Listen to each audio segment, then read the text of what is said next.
ಎಲ್ಲರಿಗೂ ಧನ್ಯವಾದಗಳು ಬಂದಿರೋದಕ್ಕೆ. ನಮ್ಮ ಮಾರ್ಕ್ ಎಂಟರ್ಟೈನ್ಮೆಂಟ್ ಪ್ರೊಡಕ್ಷನ್ ಹೌಸಿಂದ ಪ್ರಾಜೆಕ್ಟ್ RR ಅಂತ ಮುಂಚೆ ಟೈಟ್ಲ್ ಇಟ್ಟಿದ್ವಿ. ಬಟ್ ಇವಾಗ ಕ್ಲಾಸ್ ಆಫ್ ಮೈಸೂರು ಅಂತ ಟೈಟ್ಲ್ ಬಿಡುಗಡೆ ಮಾಡಿದ್ದೀವಿ. ಇದರಲ್ಲಿ Ranganna Raghu sir, Tabla Rani sir, Taramma, Dattanna, Biradar sir ಮತ್ತು ಶರತ್ ಸರ್ ಇದ್ದಾರೆ. ಇದರದ್ದು ಕ್ಯಾಮ್ರಾಮನ್ ಬಂದು SK ರಾವ್, ಮ್ಯೂಸಿಕ್ ಡೈರೆಕ್ಟರ್ ಬಂದು ಜೋ ಕೋಸ್ಟಾ ಅಂತ, ಹೊಂದಿಸಿ ಬರಿಯರಿ ಮತ್ತು ತೀರ್ಥರೂಪ ತಂದೆಯವರಿಗೆ ಮಾಡಿದ್ದವರು. ಆರ್ಟ್ ಬಂದು ಉಲ್ಲಾಸ್ ಹೈದೋರ್, ಪ್ರೊಡಕ್ಷನ್ ಮ್ಯಾನೇಜರ್ ಬಂದು ಮಂಜು ಮಂಡ್ಯ. ಕ್ಲಾಸ್ ಆಫ್ ಮೈಸೂರು ಅಂತಂದರೆ ನಿಮಗೆ ಇವಾಗ ಎಕ್ಸಾಂಪಲ್ ರಿಟೈರ್ಮೆಂಟ್ ಅಂತೇನೋ ನಿಮ್ಮ ತಲೆಯಲ್ಲಿ ಬರ್ಬೋದು, ಮೈಸೂರು ಅದು ಇದು ಅಂತ. ಸೊ ಅದರ ಬೇಸ್ ಮೇಲೆ ಒಂದು ಕತೆ ಅದು ಸರ್. ಕಂಟೆಂಟು ಸಿನಿಮಾ ಆದಮೇಲೆ ಗೊತ್ತಾಗುತ್ತೆ, ಅಲ್ಲಿವರೆಗೂ ಸೀಕ್ರೆಟಿವ್ ಆಗಿ ಇಟ್ಟಿದ್ದೀವಿ, ಸರಿನಾ? ಇವಾಗ ನೀವು ಯಾರು ಕೇಳದೇರು ನಾನೇ ಹೇಳ್ತಾ ಇದ್ದೀನಿ. ಇಲ್ಲಿ ಏನಕ್ಕೆ ಆನೆಗಳನ್ನ ಇಟ್ಟಿದ್ದೀವಿ, ಚಾಮುಂಡಿ ತಾಯಿನ ಇಲ್ಲಿ 5 ಜನ ಮಾವತಂದಿರಿದ್ದಾರೆ. ಸೊ ಆನೆಗಳನ್ನ ಇಲ್ಲಿ 5 ಜನ ಘಟಾನುಘಟಿಗಳು ಆ್ಯಕ್ಟರ್ಸ್ ಯಾರ್ಯಾರು ಇದ್ದಾರೆ ಅವ್ರು 5 ಜನ, ಸರಿನಾ? ದತ್ತಣ್ಣ, ಬಿರಾದರ್ ಸರ್, ರಂಗಣ್ಣ ರಘು ಸರ್, ತಬಲಾ ನಾನಿ ಸರ್, ಶರತ್ ಸರ್ ಆನೆಗಳನ್ನ ಡಿಪಿಕ್ಟ್ ಮಾಡ್ತಾರೆ, ಸರಿನಾ? ಕೆಳಗಡೆ ಮಾವತಂದಿರಿರೋರು ಇವ್ರುಗಳಿಗೆ ಸಾರಥಿ ಥರ ಇರ್ತಾರೆ. ಅದರಲ್ಲೊಬ್ಬರು ವಿಜೇಂದ್ರ ಅಂತ ಇದ್ದಾರೆ ಹಿಂದಗಡೆ, ಅವರೊಬ್ಬರು ಜಗಪ್ಪ ಮತ್ತು ಮಾಂತೇಶ್ ಅವರು ಇರ್ತಾರೆ. ಇನ್ನಿಬ್ಬರು ಕಾಮಿಡಿ ಕಿಲಾಡಿಗಳು ಶಿವು ಮತ್ತು ಚಿಲ್ಲರ್ ಮಂಜ ಅವರು ಇರ್ತಾರೆ. ಆಮೇಲೆ ಇಲ್ಲಿ ಚಾಮುಂಡಿ ತಾಯಿ ಯಾರು ನೋಡ್ತಾ ಇದ್ದೀರಾ, ತಾಯಿ ಸ್ಥಾನದಲ್ಲಿರೋ ತಾರಮ್ಮ ಅವ್ರದ್ದು character. Sir complete family drama. ನಿಮ್ಮ ಹಿಂದಗಡೆ ಪೋಸ್ಟರ್ ನೋಡ್ತಾ ಇದ್ರೆ ಏನೋ ಕಾಣಿಸುತ್ತೆ, ಓಕೆ? ಅದ್ರ ಬೇಸ್ ಮೇಲೆ ಕತೆ ಇರುತ್ತೆ ಸರ್. ಇವಾಗ ಇನ್ನೊಂದು 15 ದಿವಸಕ್ಕೂ ಸಿನಿಮಾಗಳು ರಿಲೀಸ್ ಆಗ್ತಾ ಇದೆ, ಸರಿನಾ? ಎಲ್ಲ ಸಿನಿಮಾಗಳೂ ಇವಾಗ ಇಂಗ್ಲೀಷ್ ಟೈಟ್ಲೇ ಬರೋಕ್ಕೆ ಸ್ಟಾರ್ಟ್ ಆಗಿಬಿಟ್ಟಿದೆ. ಸೊ ಕ್ಲಾಸ್ ಆಫ್ ಮೈಸೂರು ಅಂತ ಬರುತ್ತೆ. ಇಲ್ಲ ಸರ್, ನಮ್ಮ ಕತೆಗೆ ಕ್ಲಾಸ್ ಆಫ್ ಮೈಸೂರು ಬೇಕಾಗಿತ್ತು, ಅದಕ್ಕೆ ಕ್ಲಾಸ್ ಆಫ್ ಮೈಸೂರು ಅಂತ ಇಟ್ಟಿದ್ದೀವಿ. ಮೈಸೂರಿಗೆ ಸೇರಿದ ಕತೆ ಸ್ವಲ್ಪ. ಸರ್ ಫೆಬ್ರವರಿ 2 ಶೂಟ್ಗೆ ಹೋಗ್ತೀವಿ, 2 ಶೆಡ್ಯೂಲಲ್ಲಿ ಮುಗಿಸ್ತೀವಿ. 40 ಡೇಸ್ ಒಳಗಡೆ ಕಂಪ್ಲೀಟ್ ಆಗುತ್ತೆ. 2 ಮಂತ್ಸ್ ಪೋಸ್ಟ್ ಪ್ರೊಡಕ್ಷನ್. ಇಲ್ಲ ಸರ್, ಗೋವಾ, ಮಂಗಳೂರು, ಕೂರ್ಗ್, ಆಮೇಲೆ Bengaluru. Cinema hero class of Mysuru heroine ಬೇಕಾಗಿದ್ದಾರೆ, ಹೀರೋಯಿನ್ನ ಹುಡುಕ್ತಾ ಇದ್ದೀವಿ. ಹೀರೋಯಿನ್ ಬೇಕು, 60 ಹರಿಯದರ ಯಂಗ್ ಇವರು. ಎಲ್ರಿಗೂ ನಮಸ್ಕಾರ. ಇವ್ರು ಸುಮ್ಮನೆ 60 ವರ್ಷ ಅಂತ ಹೇಳಿದ್ರೆ ಬೆಂಗಳೂರಿಂದ ಗೋವಾವರೆಗೂ ಜರ್ನಿ ಇಕ್ಕೊಂಡವ್ರು ನಮ್ಮನ್ನು. Thank you. ಅಗಳ ಬಂದಿದ್ಯಾ ನೀನು? ಕೈ ಮುಗಿ ಹೋಗು, ಕೈ ಮುಗಿ ಹೋಗು. ಕೈ ಮುಗ್ದಾ? ಬಿಡು, ಸರಿ ಆಯಿತು. 72ನೇ ಇಸ್ವಲ್ಲಿ ನಿನ್ನ ಮದುವೆ ಆಗಿದ್ದಿಲ್ಲ ಅಲ್ಲ? 70 ನೋಡ್ದು ಹೆಂಗೆ ಹೇಳಿದೆ ನಾನು, ನೋಡ್ತೀಯಾ? ಹಾಗೆ ಅವ್ರ ಥರ ಒಂದು ಅದೇ ನಾವು ಲಾಸ್ಟ್ ಟೈಮ್ ಎಲ್ಲೋ ಹೇಳ್ದಾಗ ಕ್ಲಾಸ್ ಆಫ್ ಮೈಸೂರು ಅಂತಂದರೆ ಇಲ್ಲ ಮೈಸೂರಿನವ್ರೆ ಅಂತಲ್ಲ, ಎಲ್ಲನೂ. ಈಗ ಬಿರದಾರಣ್ಣ ಒಂದು ಕಡೆ ಇರ್ತಾರೆ, ನಾಣಿಯವ್ರು ಒಂದು ಕಡೆ ಇರ್ತಾರೆ, ಕೊಡಗಿಂದ ಒಬ್ರು ಇರ್ತಾರೆ ಶರತ್ ಅವರು, ಪಕ್ಕ ಬೆಂಗಳೂರು ದತ್ತಣ್ಣ, ಪಂಚಭೂತಗಳು ಅವರೊಬ್ಬರೇ ಗಾಳಿ, ನಾವಿನ್ನ ನೀರು ಬೆಂಕಿ ಭೂಮಿ ಆಕಾಶ ಒಬ್ಬೊಬ್ರು ಇದ್ದೀವಿ. ಇವ್ರಿಗೆಲ್ಲ ಒಂದು ರೀತಿ ಮಾಡಿ ತಂದು ನಾವು ಮುಂದೆ ನಿಂತ್ಕೊಳ್ಳೋದು ಜಡ್ಜ್ ಅವ್ರ ಮುಂದೆ, ತಾರಮ್ಮ ಅವ್ರ ಮುಂದೆ. ಈ ಥರದ್ದು ಒಂದು ಕತೆ ಬೇರೆ ಥರ ಮಾಡ್ಕೊಂಡಿದ್ದಾರೆ. ಒಂದು ವಯಸ್ಸಿನ ಅಂದರೆ ಈ ವಯಸ್ಸು ಅನ್ನೋದಕ್ಕಿಂತ ಹೆಚ್ಚಾಗಿ ಆ ಒಂದು ಅನುಭವವನ್ನು ಅದೊಂದು ರಿಯಾಕ್ಟ್ ಮಾಡೋದಾಗ್ಬೋದು, ಮತ್ತು ಅದರಲ್ಲಿ ಇರೋದಾಗ್ಬೋದು, ಅದನ್ನು ಅನುಭವಿಸೋದಾಗ್ಬೋದು, ಇವೆಲ್ಲನೂ ಹೆಚ್ಚು ಚೆನ್ನಾಗಿ ಗೌತಮ್ ಮಾಡ್ಕೊಂಡಿದ್ದಾರೆ. ಗೌತಮ್ ನಿರ್ಮಾಪಕರು ಹೌದು, ಆಮೇಲಿಂದ ನಿರ್ದೇಶಕರು ಹೌದು. ಸುಮಾರು ವರ್ಷಗಳಿಂದ ಕನ್ನಡದಲ್ಲಿ ಕೆಲಸ ಮಾಡಿದ್ದಾರೆ.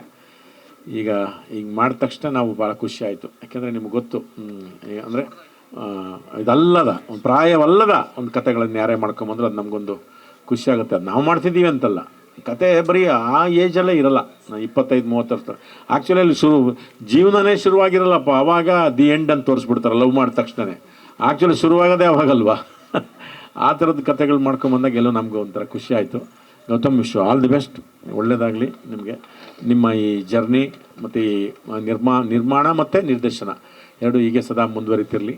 ಆಮೇಲೆ ನಮ್ಮ ಜೊತೆಗೆ ತುಂಬ ನಮ್ಗೆ ಇನ್ನೊಂದು ಖುಷಿಯಾಗಿದ್ದು ಅಂತಾರೆ ನಮ್ಮ ರಾವ್ ಅವರಿರೋದು. ಯಾಕೆಂದರೆ ಟಗರು ಪಲ್ಯ ನಾವು ಅದರದ್ದು ಒಟ್ಟು ಹೆಂಗೆ ವರ್ಕ್ ಮಾಡಿದ್ರೆ ಅಂತ ಗೊತ್ತಾಯಿತು. ನಾನು ಮೊನ್ನೆ ಮಾಡಿದ್ದು ZEE5 ಮಾರಿಗುಡಿ PRK ಪ್ರೊಡಕ್ಷನಿಂದ. ನಿಜವಾಗ್ಲೂ ತುಂಬ ತುಂಬ ನಮ್ಗೆ ಅದೆಲ್ಲ ಖುಷಿ ಕೊಟ್ಟಂಥ ಅಂದರೆ ಅವ್ರ ಕೆಲಸ ಆಗ್ಬೋದು, ನಮ್ಮನ್ನು ಪ್ಲೇಸ್ಮೆಂಟ್ ಮಾಡೋದು ರೀತಿ ಆಗ್ಬೋದು.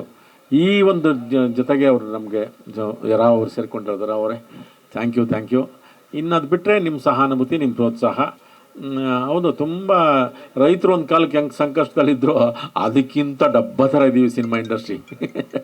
ಅವ್ರು ಬೆಳೆದು ಚರಂಡಿಗೆ ಆಗ್ತಿದ್ರು, ನಾವು ಅದಕ್ಕಿಂತ ಡಬ್ಬ ಥರದಲ್ಲಿದ್ದೀವಿ ಸಿನಿಮಾದವ್ರು. ಇವಾಗ ಎಲ್ಲ ಬರ್ತವೆ, ಯಾಕೆಂದರೆ ಒಂದು ಗೊತ್ತಿಲ್ಲ ಗ್ಲೋಬಲೈಸೇಷನ್ ಅಂತ ಏನಂತೀವಲ್ಲ, ಅವಾಗ ಫಸ್ಟು ದಿನಸಿ ಅಂಗಡಿಗೆ ಬಂತು, ಮಾಲ್ ಬಂದಾಗ ಯಾರಿಗೂ ಅನಿಸ್ಲಿಲ್ಲ, ದಿನಸಿ ಅಂಗಡಿಗೆ ಆಯಿತು. ಅದಕ್ಕಿಂತ ಮುಂಚೆ ಎಜುಕೇಷನಿಗೆ ಬಂತು, ಅವಾಗಲೂ ನಮಗೆ ಎಚ್ಚೆತ್ಕೊಳ್ಳಿಲ್ಲ.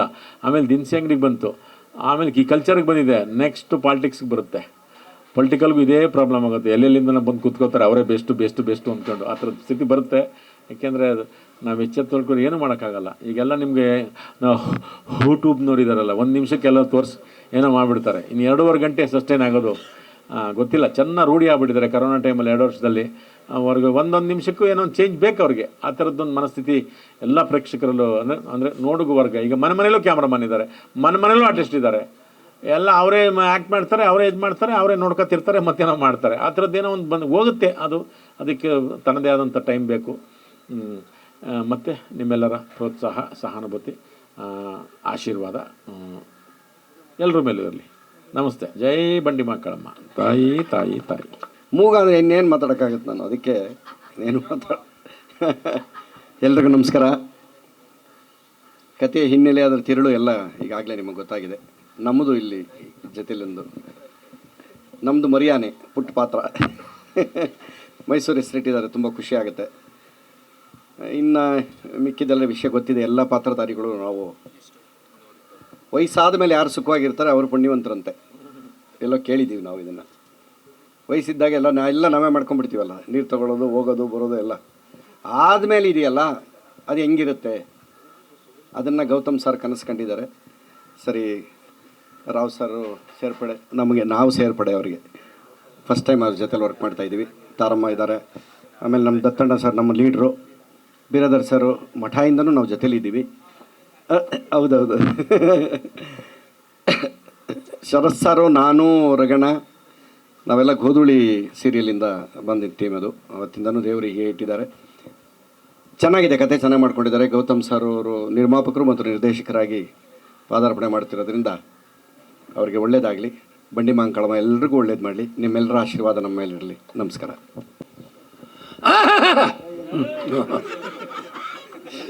ಎಲ್ರಿಗೂ ನಮಸ್ಕಾರ. ಕ್ಲಾಸ್ ಆಫ್ ಮೈಸೂರು ಕತೆ ಹೊಸತನ ಇದೆ. ಕತೆ ತಕ್ಕಂತೆ ಕಲಾವಿದರನ್ನು ಆಯ್ಕೆ ಮಾಡಿದ್ದಾರೆ. ಬಂಡಿ ಮಹಾಕಾಳಿ ತಾಯಿಯ ಆಶೀರ್ವಾದದಿಂದ ಇಲ್ಲಿ ಪೂಜೆ ಮಾಡಿದ್ದಾರೆ. ನಿರ್ದೇಶಕರಿಗೆ ಮತ್ತು ನಿರ್ಮಾಪಕರು ಅವರೇ.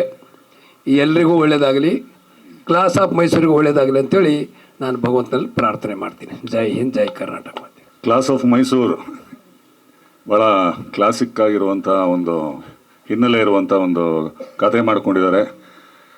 ಆಮೇಲೆ ಕ್ಲಾಸ್ ಆ್ಯಕ್ಟರ್ಸ್ಗಳ ಒಂದು ಸಮಾಗಮ. ನಮ್ಮ ಬಗ್ಗೆ ನಾವೇ ಹೇಳ್ಕೋಬಾರ್ದು, ಬಟ್ ನನಗೆ ಖುಷಿ ಏನಪ್ಪ ಅಂತಂದರೆ ನಾವೆಲ್ಲ ಸೇರಿ ಬಹಳ ದಿವಸ ಆಗಿತ್ತು. ತಾರಮ್ಮ ಅವರು, ರಘುಜಿ, ನಾಣಿ ಸರು, ಬಿರಾದರ್ ಸರು, ದತ್ತಣ್ಣ ಅವರು. ಸೊ ಎಲ್ಲದಕ್ಕಿಂತ ಹೆಚ್ಚಾಗಿ ನಾವೆಲ್ಲರೂ ಮತ್ತೆ ಸೇರಿ ಒಂದು ಸಿನಿಮಾಗೆ ಕೆಲಸ ಮಾಡ್ತೀವಿ ಅನ್ನೋದು ಭಾಳ ಖುಷಿ ಕೊಡ್ತಾ ಇರುವಂಥ ಒಂದು ವಿಚಾರ. ಭಾಳ ಒಳ್ಳೆ ಪಾತ್ರವನ್ನು ನಮ್ಮ ಗೌತಮ್ ಬಸವರಾಜ್ ಅವರು ಕೊಟ್ಟಿದ್ದಾರೆ. ನಾನಂತೂ ಇದುವರೆಗೂ ಆ ಪಾತ್ರ ಮಾಡಿಲ್ಲ, ಅಷ್ಟರ ಮಟ್ಟಿಗಂತೂ ನಿಮ್ಮ ಮುಂದೆ ಹೇಳ್ಕೊಳ್ಳೋಕ್ಕೆ ನನಗೆ ಖುಷಿ ಆಗುತ್ತೆ. ಸೊ ಎಲ್ರಿಗೂ ಒಳ್ಳೆಯದಾಗಲಿ. ನಿಮ್ಮ ಪ್ರೀತಿ, ಪ್ರೋತ್ಸಾಹ, ಪ್ರಚಾರ ಬಸವರಾಜ್ ಮೇಲೆ, ಈ ಚಿತ್ರದ ಮೇಲೆ, ನಮ್ಮ ಮೇಲೆ ಇರಲಿ ಅಂತ ಕೇಳ್ಕೊಳ್ತಾ ಥ್ಯಾಂಕ್ಸ್ ಹೇಳ್ತೀನಿ. ನಮಸ್ಕಾರ. Thank you. ಮಹಾಬಡ್ಡಿ ಕಾಳಿ ತಾಯಿಯ ಪಾದಾರವಿಂದಗಳಿಗೆ ಶೀರ್ಷಾಷ್ಟಾಂಗ ಮಾಡ್ತಾ ನಮ್ಮ ಇಡೀ ಟೀಮ್. ಗೌತಮ್ ಈ ಚಿತ್ರದ ನಿರ್ಮಾಪಕರು ಮತ್ತು ನಿರ್ದೇಶಕರು ತುಂಬ ಚೆನ್ನಾಗಿ ಕತೆ ಮಾಡ್ಕೊಂಡಿದ್ದಾರೆ. ಎಲ್ರಿಗೂ ಸಂದೇಹ ಇರೋ ಥರ ಇದು ಯಂಗ್ಸ್ಟರ್ ಸಿನಿಮಾನ, ಓಲ್ಡ್ ಸಿನಿಮಾನ, ರಿಟೈರ್ಡ್ ಸಿನಿಮಾನ, ಅದು ಯಾವುದೂ ಅಲ್ಲ. ಎಲ್ಲವೂ ಬಹಳ ಮುಖ್ಯವಾದ ಪಾತ್ರಗಳು. ಒಂದೊಂದು ಪಾತ್ರಕ್ಕೂ ಅದರ ಹಿಂದಿನ ಕತೆ ಇದೆ. ಒಂದೊಂದು ಪಾತ್ರಕ್ಕೂ ಅದರದೇ ಆದಂಥ ಗಾತ್ರ ಇದೆ. ಒಂದೊಂದು ಪಾತ್ರಕ್ಕೂ ಅದೇ ಅಂತ ಡೈಮೆನ್ಷನ್ ಮಾಡಿದ್ದಾರೆ. ಗೌತಮ್ಗೆ ಈ ಥರದ ಒಂದು ಸಬ್ಜೆಕ್ಟ್ ಹೆಂಗೆ ಅವ್ರಿಗೆ ಬಂತು ತಲೆಗೆ ಅನ್ನೋದೇ ನಮಗೆ ಭಾಳ ಆಶ್ಚರ್ಯ. ಒಂದು ಸತಿ ಕತೆ ಹೇಳಿದಾಗ ಇದನ್ನು ಹೆಂಗೆ ನೆನೆಸ್ಕೊಂಡ್ರಿ, ಇದನ್ನು ಹೆಂಗೆ ಇದು ಮಾಡಿದ್ರಿ ಅಂತ ಹೇಳಿ. ಯಾಕಂದರೆ ಒಬ್ಬ ನಿರ್ದೇಶಕ ಮತ್ತು ನಿರ್ಮಾಪಕನಾಗೂ ನಿರ್ದೇಶಕನಾಗೂ ಯಾರಾದ್ರು ಒಂದು ಸಿನಿಮಾ ಮಾಡಬೇಕು ಅಂತಂದರೆ ನಮ್ಮದೊಂದು ಫಾರ್ಮುಲಾ ಥರದ್ದು ಒಂದು ಇರುತ್ತವೆ. ಒಂದಷ್ಟು ಲವ್ ಸಾಂಗು, ಅದೊಂದು ಏನೋ ಒಂದು ರೊಮ್ಯಾಂಟಿಕ್ ಸಾಂಗು, ಇನ್ನೇನೋ ಸಾಂಗು, ಇನ್ನೇನು ಅದು ಇದು ಫೈಟು ಇಂಥವೆಲ್ಲ ಇರೋದ್ರ ಜೊತೆಗೆ ಈ ಥರದ ಒಂದು ವಿಶಿಷ್ಟವಾದ ಸಬ್ಜೆಕ್ಟ್ನ ಆರಿಸೋದಿದೆಯಲ್ಲ, ಅದು ದೊಡ್ಡ ಚಾಲೆಂಜ್ ಯಾವುದೇ ಒಬ್ಬ ನಿರ್ದೇಶಕನಿಗೆ. ಅದರಲ್ಲೂ ಇಂತಹ ಮಹಾನ್ ಕಲಾವಿದರನ್ನು ಕೂರಿಸೋದಿದೆಯಲ್ಲ, ಅದೊಂದು ಇನ್ನೊಂದು ಚಾಲೆಂಜ್. ಯಾಕಂದರೆ ಎಲ್ಲರೂ ಕೂಡ ಬ್ಯುಸಿ ಆರ್ಟಿಸ್ಟ್ಗಳು, ಎಲ್ಲರೂ ಕೂಡ ಅವರವರ ಕ್ಷೇತ್ರದಲ್ಲಿ ಅವರು ನಿಜವಾಗ್ಲೂ ದೊಡ್ಡ ದೊಡ್ಡ ಸಾಧನೆಗಳನ್ನು ಮಾಡಿ ಬಂದಂಥವ್ರು. ದತ್ತಣ್ಣವರಾಗಲಿ, ನಮ್ಮ ಇವರು ನಮ್ಗೆ ಯಾವಾಗಲೂ ಇವನು ಜ್ಞಾಪಕ ಬರೋದು, ಈ ನಮ್ಮ ಟಗರು ಪಲ್ಯದಲ್ಲಿ ದಿನಕ್ಕೆ ನಾವು 350 ಮೆಟ್ಲು ಇಳ್ತಾ ಇದ್ವಿ, 350 ಮೆಟ್ಲು ಹತ್ತುತ್ತಾ ಇದ್ವಿ. ನನಗೆ ಗೊತ್ತಿರಲಿಲ್ಲ, ಪರ್ಮಿಷನ್ ಕೊಡಿಸಿದ್ದು ನಾನೇ ಆಗ್ಬಿಟ್ಟಿದ್ನಲ್ಲ ಅವಾಗ. ಸೊ ಅದು ಆಮೇಲೆ ಗೊತ್ತಾಯಿತು, ಇವನು ಒಬ್ಬನೇ ಕಣಪ್ಪ ಅಷ್ಟು ಬೇಗ ಬೇಗ ಓಡೋಗ್ತಾ ಇದ್ದವನು. ನೀವು ಅಂದಿಯಲ್ಲಪ್ಪ ರಿಟೈರ್ಡು, ನಾವು ಯಾರು ಹತ್ತಕ್ಕೆ ಇಳಿಯೋಕ್ಕಾಗ್ತಿರ್ಲಿಲ್ಲ, ಯಾರೂ ಇಲ್ಲ, ನೀನು ಹತ್ತಕ್ಕಾಗ್ತಿರ್ಲಿಲ್ಲ. ಅವರು ಓಡಿ ಒಂದು 2 ನಿಮಿಷದಲ್ಲಿ ಓಡೋಗ್ಬಿಡೋರು ನಮ್ಮ ಬೀರಾದರವರು. ಆಮೇಲೆ ಶರತ, ರಘು ಬಗ್ಗೆ ಏನು ಹೇಳಿ, ಅವನು ನನಗೆ ದೊಡ್ಡಪ್ಪ ಅಣ್ಣ ಎಲ್ಲನೂ. ಅವನು ಇವನು ತಬಲಾ ಅಲ್ಲ, ಇವನು ಗೊತ್ತಲ್ಲ.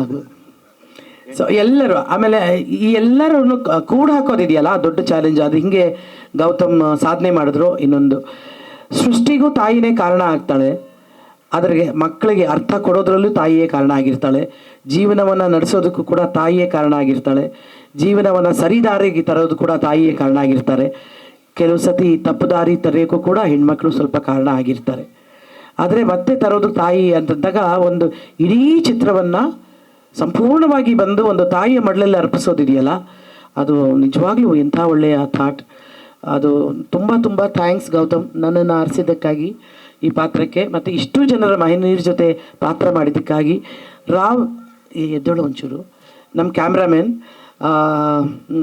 ಈಗ ಇದರಲ್ಲಿ ಟಗರು ಪಲ್ಯದಲ್ಲಿ ಕೂಡ ಬಹಳ ಕಷ್ಟಪಟ್ಟು ಕೆಲಸ ಮಾಡಿದವನು, ಮತ್ತು ನಾವೆಲ್ಲ ಇಷ್ಟಪಟ್ಟು ಅವನ ಜೊತೆ ಕೆಲಸ ಮಾಡ್ತೀವಿ. ತುಂಬ ಟ್ಯಾಲೆಂಟೆಡ್ ಹುಡುಗ. ಅವ್ರ ಜೊತೆ ಮತ್ತು ಹಲವಾರು ಜನರು, ಇನ್ನು ಜಗ್ಗಪ್ಪ, ಇವರು ತುಂಬ ಕಾಮಿಡಿ ಆರ್ಟಿಸ್ಟ್ಗಳು ಇದರಲ್ಲಿದ್ದಾರೆ, ಒಳ್ಳೊಳ್ಳೆ ಪಾತ್ರಗಳಿದೆ. ಮೈಸೂರನ್ನು ಒಂದು ಸಾಂಕೇತಿಕವಾಗಿ ತಗೊಂಡು, ಅಂದರೆ ಮೊದಲೆಲ್ಲ ನಮ್ಮ ರಾಜ್ಯವನ್ನು ಏನಂತಿದ್ರು, ಮೈಸೂರು ರಾಜ್ಯ ಅಂತಲೇ ಅಂತ ಇದ್ರು. ಅದಾದಮೇಲೆ ರಾಜಧಾನಿ ಬೆಂಗಳೂರು ಆಯಿತು, ಆಮೇಲೆ ಕರ್ನಾಟಕ ಆಯಿತು, ಅದೆಲ್ಲ ಆಯಿತು, ಅದೆಲ್ಲ ನಿಮ್ಗೆ ಗೊತ್ತೇ ಇದೆ ಹಿಸ್ಟ್ರಿ. ಒಂದು ಮೈಸೂರನ್ನೇ ಟೈಟ್ಲಾಗಿ ಇಟ್ಕೊಂಡು ಮಾಡೋದಿದೆಯಲ್ಲ, ಅದು ಅತ್ಯಂತ ಜವಾಬ್ದಾರಿಯಾದ ಒಂದು ಕೆಲಸ. ಅಂತಹ ಒಂದು ಟೈಟಲ್ನ ಇಟ್ಕೊಂಡು ಈ ಸಿನಿಮಾನ ಪ್ರಾರಂಭ ಮಾಡಿದ್ದಾರೆ. ಆಗಲೇ ರಘು ಬಹಳ ಚೆನ್ನಾಗಿ ಹೇಳ್ದ, ಈಗಿನ ಸಿನಿಮಾಗಳ ಪರಿಸ್ಥಿತಿ ಏನು ಅಂತಂತಂದರೆ, ಎಷ್ಟು ಕಷ್ಟಪಟ್ಟು ನಿರ್ಮಾಪಕರು ದುಡ್ಡು ತಂದು ನಮಗೆಲ್ಲ ಕಲಾವಿದರನ್ನು, ತಂತ್ರಜ್ಞರನ್ನು ಸಾಕಿ ಸಲಹಿ ಅದನ್ನು ರಿಲೀಸ್ ಮಾಡಿ ಥಿಯೇಟ್ರಲ್ಲಿ ತಂದು ಹಿಂಗಾಗೋಗಿದೆ ಅಂದರೆ ಜನರನ್ನು ತರಬೇಕಾಗೋ ಪರಿಸ್ಥಿತಿ ಬಂದ್ಬಿಟ್ಟಿದೆ. ಎಷ್ಟೇ ಒಳ್ಳೆ ಸಿನಿಮಾಗಳಿಗಾದರೂ ಭವಿಷ್ಯ ಇಲ್ವೇನೋ ಅನ್ನೋ ಥರ ಆಗೋಗಿದೆ. ಈ ಪರಿಸ್ಥಿತಿ ಎಲ್ಲಿಂದ ಮೂಲ ಸ್ಟಾರ್ಟ್ ಆಯಿತು ಅಲ್ಲಿ ಎಚ್ಚರಗೊಳ್ಳಿಲ್ಲ ನಾವು. ಈಗ ಸಾಂಸ್ಕೃತಿಕ ಲೋಕದಲ್ಲಿ ಬಂದಿದೆ. ಅದು ಸಾಂಸ್ಕೃತಿಕ ಲೋಕದಲ್ಲಿ ಸಿನಿಮಾವೂ ಒಂದು ಭಾಗ, ಅದರಲ್ಲೂ ಮುಖ್ಯ ಭಾಗ.